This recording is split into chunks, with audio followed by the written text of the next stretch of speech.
Hi, and welcome back to the Mom and Mind podcast. I'm your host, Dr. Kat. And on this episode, I am speaking with Stacey McCann, and we're digging into what she's calling the Supermom Fallacy. Whenever you feel or you hear, I'm a failure, I can't keep up with this, or I'm a bad mom, that's all stuff that goes into this idea of being a super mom and how and why it is really impacting our mental health. We're going to talk about the mental and physical load at home, and Stacey's also going to talk about how to support moms through this process as a provider. This is a common theme that comes up in therapy. So, anyone who's listening to this knows what this is about. This idea that we just have to do everything and do it well and do it perfectly, and it's just so much pressure. Stacey launched the Supermom Dropout Club, a virtual community for moms who want to take up space, use their voice, and leave their supermom capes behind. She's the owner of Present Moment Counseling Services, where she specializes in motherhood, postpartum, and beyond. She works with mothers to cope with motherhood burnout, overwhelm, overstimulation, self advocacy, and equitable mental and physical load at home. I'm sure a lot of people will be able to resonate with what we talk about today. So let's dive in and meet Stacey. Welcome, Stacey. Thank you for being here. Thank you so much for having me. I look forward to chatting with you. Yeah, I'm happy that we're talking about the things we're going to talk about today, in particular, mental load and all of the things, all the really the pressures that moms feel and the work that you're doing to help them move through past that. So yeah, how did you get started in this specialty? Yeah, I've worked a really long time. My history is actually in social work. I'm a social worker, and the vast majority of that time I've worked with families, as a lot of social workers do. My role in working with families was a lot of parent support, parent education, which I laugh about now, given that most of that time I didn't have my own children. So it's always giving parents parent support and education without having your own children is its own kind of beast. But I did have that experience, and through that time, it's really moms showing up to those kinds of appointments, right? It's moms coming in to ask about how to work best with their child, and moms coming in asking for what resources can you provide for my kids. So I worked with a lot of moms before I became a mom. And then I became a mom right before the pandemic. And so my daughter was about 10 months old when the pandemic sort of began. And through that time, through that experience, what I saw with my friends, my family, my colleagues, what I saw was this spotlight on mothers, spotlighting through the pandemic that mothers were carrying every piece of the mental 99% of the physical load at home. I think the pandemic spotlighted it because so many moms stayed home. So many moms quit their jobs. So many moms were let go. So many moms ultimately ended up back at home. And suddenly there we were drowning in this mental load when we were paddling afloat before that. I just feel like the pandemic really exacerbated this problem that was already there and further isolated a lot of us. And so through all that, having my own child, I decided I wanted to specialize in this area. I launched my own private practice in 2022 and started specializing in motherhood. I did the advanced PSI sanctioned postpartum perinatal training so that I could have that cornerstone as well. And I ultimately work with mothers in two capacities, both in mental load, equitable mental load sharing at home, overwhelm, burnout support, overstimulation, and also some attachment based parenting strategy because we're so intertwined with our children that they're highly connected. So it was really this long time work with parents combined with hitting a point in the pandemic where it was undeniable that mothers were drowning and I was becoming one of those mothers. And Mhm. so I decided I have the certifications, I have the licensure, I have the experience. I'm going to help my fellow moms.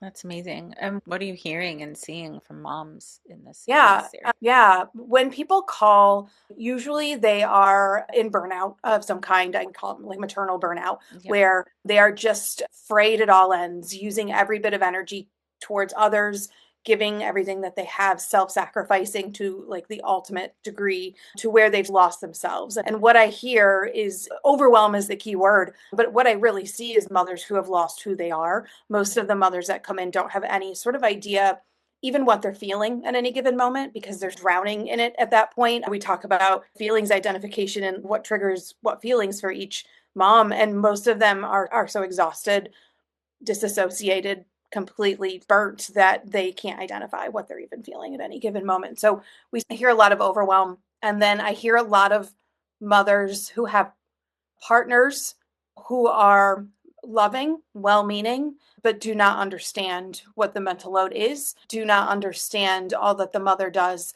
And really, the most common word I hear from my clients is invisible.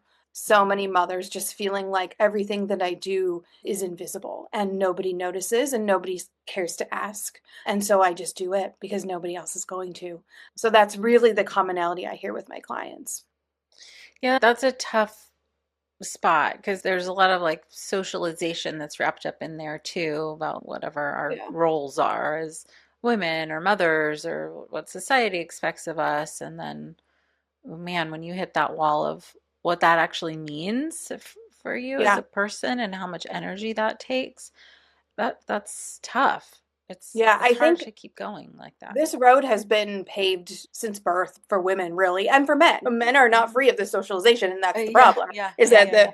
we are both tied to this socialization piece, and it starts so long ago. But I think we are, in some ways, able to hold it together. We cope, we create accommodations for ourselves, and we get through. And then suddenly we have children, Mhm. and if nothing else, children hold up that mirror for us, right? And so they hold up that mirror back at us. And I just think the mental load and physical load and emotional load at home increase so drastically at that point that we can't keep it together any longer.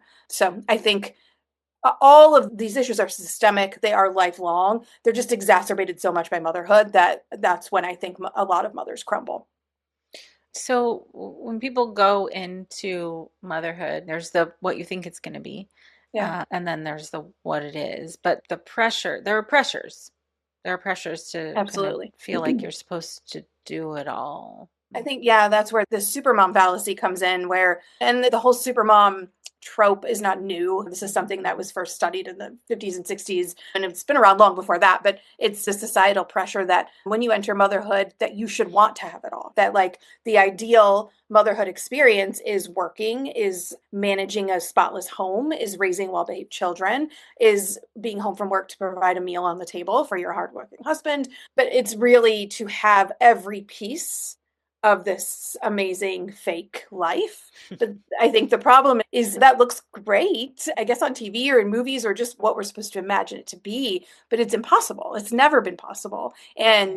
And we've just coped differently in different decades. Mhm. And I think we've just gotten to the point in 2025 where just the stressors have gotten so out of control as far as finances, as far as the economy, as far as what's going on around us, that it's Mhm. just the cope any of those coping strategies are not applicable anymore.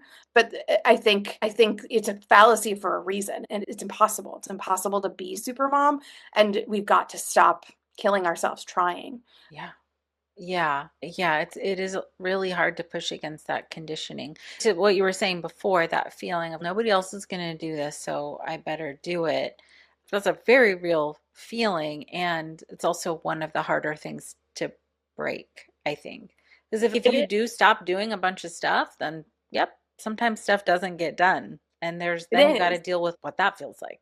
And so many of us are not willing to sacrifice our children in the process, right? If Hmm. one of the things that isn't being done is signing up for extracurricular activities and I choose not to do that, then who suffers? I suffer, but also my children, right? And Yeah. so most of us are not willing to do that. So that is really a core reason why mothers are doing all of this invisible work in the background is because we're not willing to let our children be victim to a father who isn't an active parent or isn't engaged in the process. And so we just do it because we want the best for our children. And we're willing to self sacrifice to make that happen. And I think the solution here is not necessarily just to, I quit.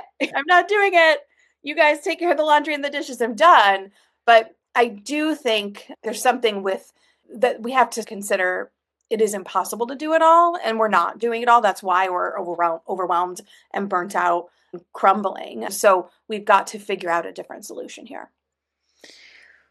Right. So, how do you, I guess, when you're working with people who are moms who are trying to figure out, okay, how do I, yeah, I've got all this physical, mental, emotional load at home.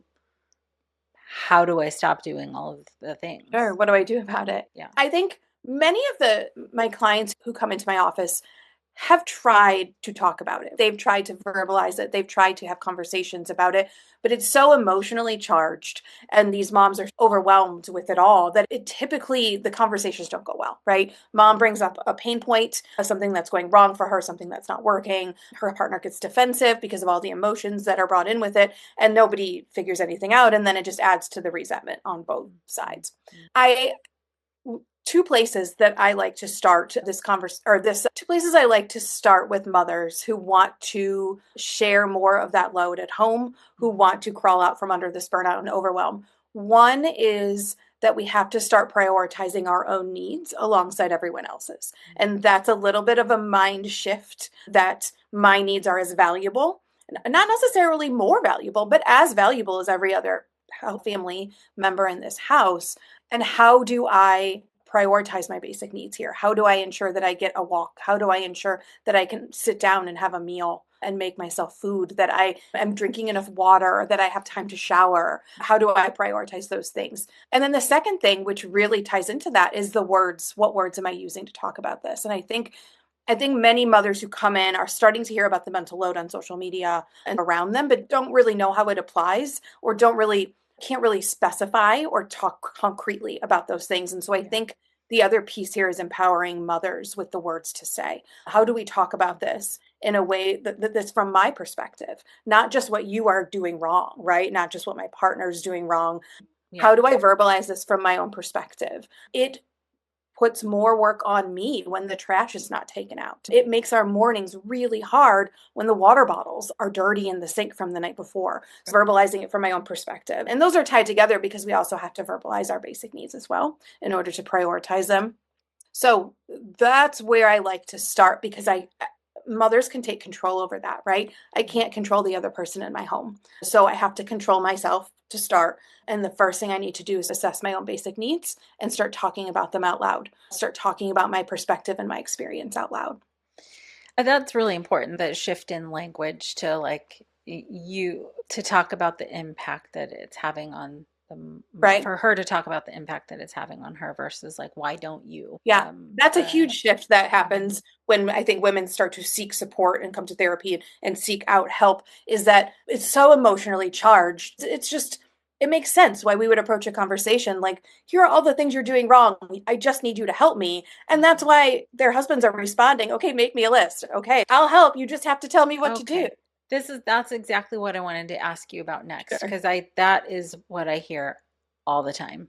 Eh, and then the moms are saying, I don't want to have to make you a list. Can't you just see that there's a pile of stuff on the floor, or that whatever? That why the frustration is, why can't you see what I see and just do Mhm. it the way I just do it? And if there's so much wrapped up in there, but like, how do you deal with that? I am a huge fan of really being as concrete and explicit as possible. And so, what I mean by that is logistics. I am certified in fair play facilitation as well. And there are parts of that program that I don't necessarily use in my work with mothers. But one part that I do use is that I do think it's supportive to define tasks, to be explicit about what a task involves. But this is not the job of mom to write down the task list and hand it over to dad. What I suggest for mothers to do is they're going to have to initiate it, but initiate a house meeting and not ask, but I demand. I always think of the word demand, but explicitly state we need to meet to talk about the kitchen or the bathroom or one piece of our house, right? We're going to start in one area, and we can also talk about our calendars, and we can just talk logistics for the week. Do you want to do it on Sunday afternoon when the kids are napping, or do you want to do it on Friday night when they're at grandma's? And so we pick a time, we put it in the calendar,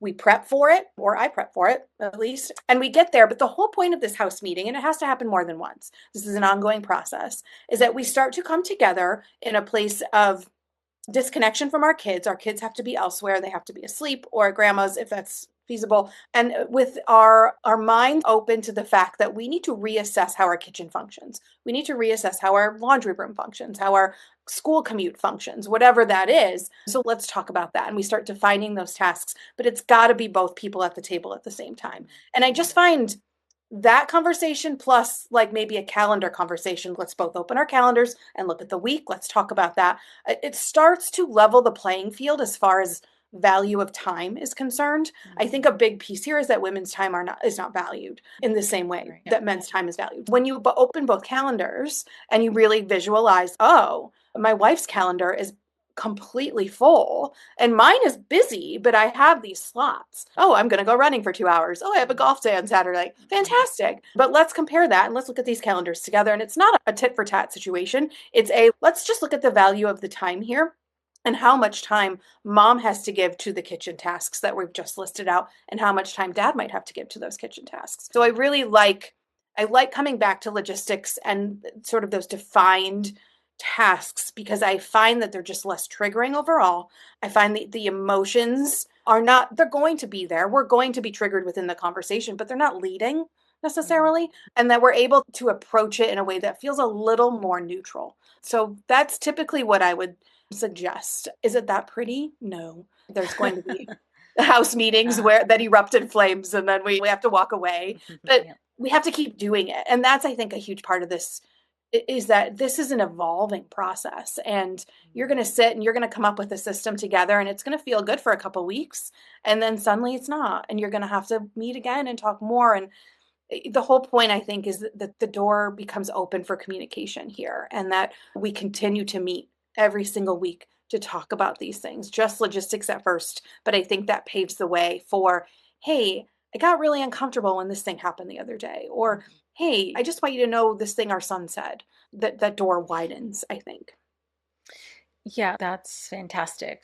Agree, definitely having partner be involved. I think there's something to be said for having a buy-in from partner. And they may have ideas or thoughts on how things could work differently and could work better. But the challenge that I've seen is mom telling husband or partner, hey, this is what I need you to do. And then a day goes by, 3 days go by, a week goes by, and that thing isn't done. There's less buy-in from partner. Like they're being told what to do, and then all of a sudden it becomes this, oh, you're always nagging me to do stuff. And then she's saying, I wouldn't have to nag you if you would just do the thing. And this back and forth. But if you are sitting down together and you're like, okay, here's a list of things that needs to get done, which ones of those can you do or can you take on, and for Yeah, him to be able to say, oh, I can do these things, and oh, also maybe I have these ideas on other things I can do too.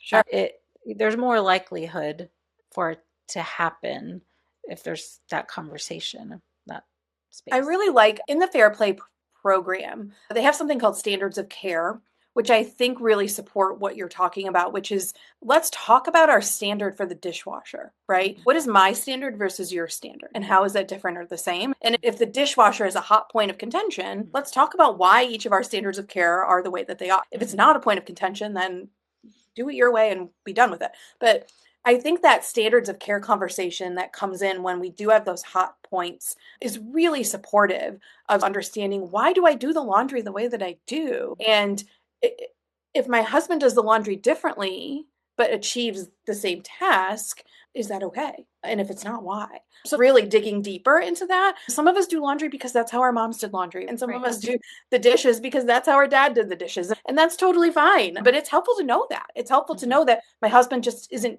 putting in the dishes backwards to make me mad every morning. That is 25 years of conditioning. I think I like that piece to really open again that communication door where both parties feel like they have a footing in this, that they have that buy-in that, oh, if you want me to tell you why I load the dishwasher a certain way, okay, then she wants to hear me out on that. That's fabulous. So I do think that's supportive of that. And then Sure. I think if you decide, okay, partner A is going to take the dishwasher and their standard of care is totally acceptable, then partner B can just say, okay, I'm hands off. There's trust. There's an element of trust there. And there is no guarantee that partner A is going to do the dishwasher. And that's unfortunate. And there's only so much we can do to support each other in this process before one or two parties have to admit that one partner just isn't actually pulling their weight or is claiming to be doing things and not. Or and I think you address some deeper rooted issues there. But I think to start this conversation, weaving in those standards of care is a really supportive way to allow both parties to feel heard. And I think I was thinking of a couple of stories of people that I met with whose maybe if I can say had a more traditional, older school, conventional type of marriage where it was just like the guy went to work and came home and that was Yeah, it. And sometimes there are cultural factors at play as sure. well that people are having to like navigate and shift through that really make this complicated. Sure.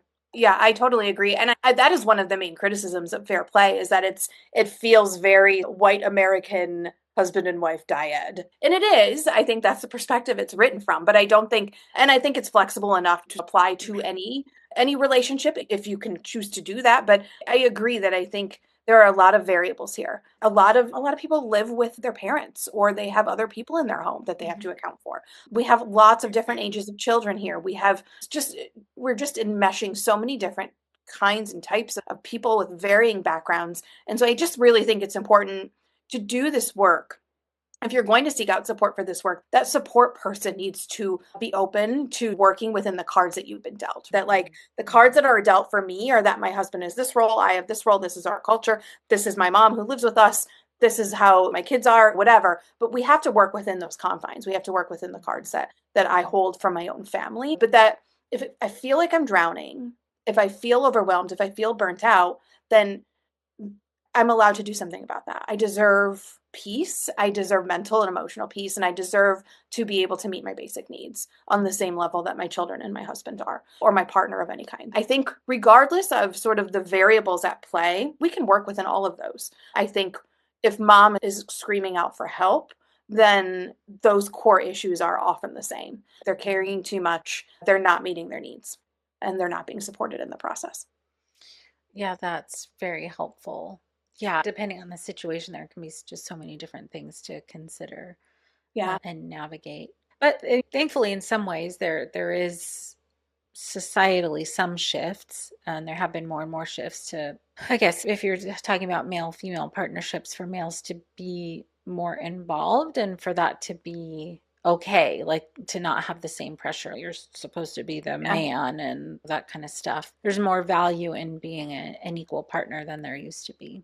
Yeah, and I think overall, men are doing more, right? Men are Yeah. coming home and more active with their children, more active in household chores. Mhm. But the research really says that it's tiny percentage movements, right? That it's like very small movements forward, and that women still carry the vast majority, even when they work 40 hours a week, even when they work full time out of the home.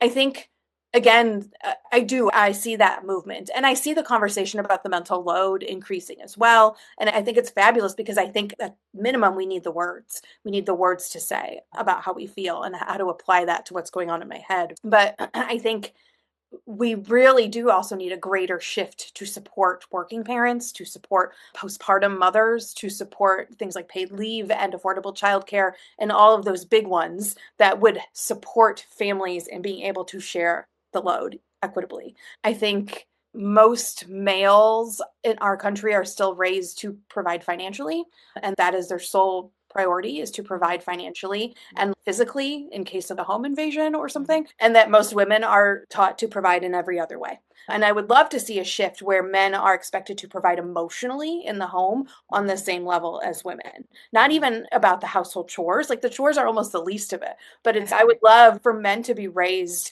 to provide emotional support for others as women are taught to do. I think women are taught to do that and to sacrifice themselves in the process, right? Like, we prioritize others' feelings over our Right. own a lot of the time. But I think men are taught to almost disassociate entirely from feelings that they're not even given the chance to be emotionally supportive to others. It's squashed so early. It And is. that's I think would be such a huge difference. I've been touching on this postpartum paternity leave. I think not only paternity leave, but men who are not punished for taking paternity leave. So I think that is like a huge factor here. I think if men had time to bond with their babies through postpartum, I think we'd see a big difference. I think we'd see a big difference in their natural motivation to support their baby, to come home and be like, oh, I see dirty diapers laying around. I wonder when mom was able to last change. I'll check the baby. I'm not going to ask mom. I'll just check. I just think those things would happen more naturally. And I think it can go back to that moment. So that would be a great thing that I think would be supportive of men becoming emotionally attached to their children. Yeah, that would be an amazing, right, amazing shift. Yeah, yeah. But yeah, to your point, there are all of these other structural, societal processes that do get in the way of this and oftentimes make mom the default parent in many ways. Yeah. And And I think it's those patterns get established and can get established very quickly, very early. yes, absolutely. And I like talking about that piece because I don't ever want anyone to think I hate men or men are at fault for all of this. And this is, Sure. I think it's really important to consider that socialization piece because it's really no single man's fault. You know what Right. I'm saying? It's not Right. my husband's fault. It's not any particular man's fault. It is the socialization that our country engages in. And so I think it's a bigger problem than that. I think we can start working on it individually and at Mhm. home, and we Mhm. should. But I think it's bigger than that. And I think we need to support males, need to support their friends in this path forward. And their supervisors need to support their ability to take paternity leave. And so I think the more we can uh, individually start verbalizing on both accounts, men and women's, what the mental load is, what labor is, what invisible labor is, that it's almost more important for men to start talking about it than it is women. Women, I think, need to and have to, because once again, if we're not leading the charge, who's doing it? But Mhm. ultimately, I think it will actually shift when men start talking about it. Yeah, I have seen some guys really being very vocal about it on Instagram Yeah, and trying to lead the way and bring other men into the fold to understand from a male perspective what the mental emotional load is for women. And that is an important voice yeah. for sure.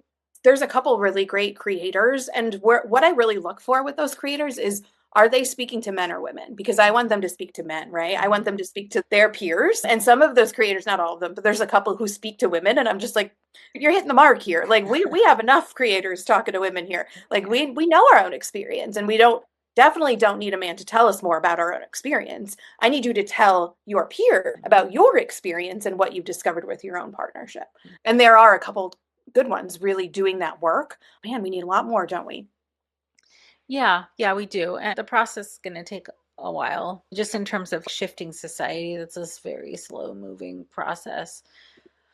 But it is one of the benefits of social media. If you're getting exposure to these ideas that you can, I'm thinking from like a male mm, perspective, if you will, that you can still have whatever that quality is, that like male leadership or whatever, protector of the family, but that might mean different things too. Absolutely. Doesn't need to mean just the traditional stuff. It can mean that like you're taking care of your family, to Yeah. your point, mentally, emotionally as well. Yeah. That's not just women's work. I appreciate that. It's like a redefining of what does it mean to protect your family? What does it Mhm. mean to lead your family? And I think if you can't support your daughter when she's crying on the floor, then what good are you in any other capacity? That's where we need leadership and protection and Mhm. support from males as well as females in that role. And that it's not just financial, it's not just home invasion, it's not just these big things. It's also those tiny moments when our family needs us that Mhm. our Mhm. leadership and that our protection. And very powerful points of connection as well. Mhm. I mean, I think that is useful. It's just unfortunate that these kind of roles have been seen as like male versus female, Yeah. and women Yeah. take care of the house and the kids and all that stuff. But like kids really need their dad's emotional support too. It's Yeah. very important for development. And Yeah. that can feel like really hard to do if you didn't have an example of that as in your own childhood. Yeah, it is incredibly difficult and it involves this reparenting process. But the best part about reparenting, if we can identify what like these cycles that I want to break, I don't want to repeat those cycles, and I don't necessarily know how to change it. But if I know that I don't want to repeat them, I think what ends up happening is we get two birds with one stone here, where we support our children and become highly engaged and attached caregivers, Mhm. and we heal. And so Right. we do both at the same time. And so Mhm. it's the process itself is so worth it because Mhm. it really will heal both of us. We get so much Yes. benefit from it. And we don't have to know what to do, really. We just have to know what we don't want to do and then follow our gut from there. But I think if we can get that process started and heal just tiny bits at a time, then we're going to be the best caregivers and we are going to start taking care of ourselves naturally. It's just going to Yes. lead to so much goodness. And I think at the kind of underbelly of the of not attending to this and having too high of a load on one person contributes to depression, contributes to anxiety, contributes Definitely. to feelings of failure and of feeling like a bad parent or a bad mom. And that's not helping anybody. No, Um, especially when we get smacked in the face with these kinds of things when we're postpartum, right? When it like just is, we have all these grand ideas of what it's going to be like after we have the baby, and then we're in postpartum, and postpartum is not grand. But and then suddenly I thought my partner was going to help me in some of this, and so I just think it's really some of the first experiences that a lot of women have with I'm in this alone. And so, of course, it's going to exacerbate postpartum depression and postpartum anxiety and that's just going to snowball. But it absolutely does. And I think women, part of that socialization piece is we are taught to internalize all of that. We're right. taught to just roll that inward. And ultimately, a part of that supermom fallacy is that if we can't be a supermom, it must be our fault. We must be doing something wrong. And so it all ties together into this internalization of I'm doing something wrong here. I'm a failure. I'm a bad mom. I can't do this. Why can everyone else do it? And I can't. Yeah, but So I, and not yeah, everybody else is not doing it. no, not in any way, shape, or form. And that's where we see the downside of social media. Like social media is fabulous for connection and for normalization and validation, but man, does it take it too far. And everyone on social media is going to the zoo and like having all these wonderful St. Patrick's Day things going on. And I'm just in survival mode, just trying to get my child to school and then feed them three meals. Yeah, there's a lot of downsides related to that as well. And we're so isolated. It's such a onion process, it's like multi-layered onion. Yeah, yeah. We're also very isolated, and our only comparison, our only discussion of these things is happening on Instagram for some people. They're not talking to their friends about this. They're not meeting friends at the Right. zoo. They're going through this alone and hoping to find their group on Instagram or their group on Facebook or whatever. It's a whole nother piece of this isolation of mothers. Even with that idea that everybody else can do this and I can't is not true. But even within friend circles who do have like immediate real life in-person connection, it's still kept up there that like that Sure. where people don't feel like they can be fully honest about how they're really doing and how they're really feeling. And it would be great if more honest conversations could be had in spaces where vulnerability was okay and Yeah. Yeah. Emotionally safe emotionally places. Yeah. safe. Yeah, that's what Yeah. we need.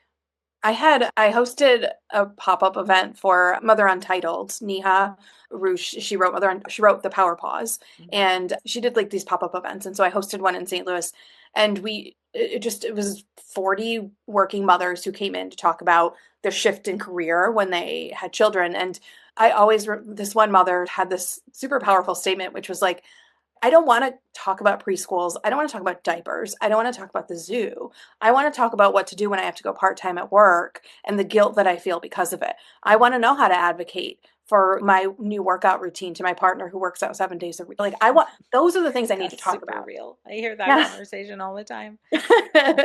But she almost was like, cut the bullshit. I don't want to Mhm. talk about diapers anymore. I want to talk Yeah. about these deep, like emotional topics. And Mhm. so we need more safe places to Yeah. do that.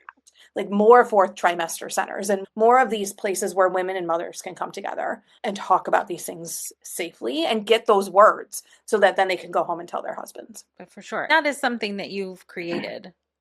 Yes. So I just launched a virtual community. I would love to launch something in person, but that is an undertaking. So we're going to start virtually. But I launched Supermom Dropout Club, which is just a catchy name for what I hope to be an emotionally safe space for women to come and talk about things like the mental load and maternal overwhelm. It's a virtual community hosted on Circle, which is it was intentional in that it's off the major social media platforms. I really wanted to almost start clean Yeah. on some of that. And we're posting every single day. There's over 125 women who have joined in just the last few weeks. And we're interviewing expert moms. We're talking about all of these different pieces and trying to support each other through getting the words to say. How do I initiate that conversation? I have this huge mental load about a birthday party. I need support and just having the space to talk about these things.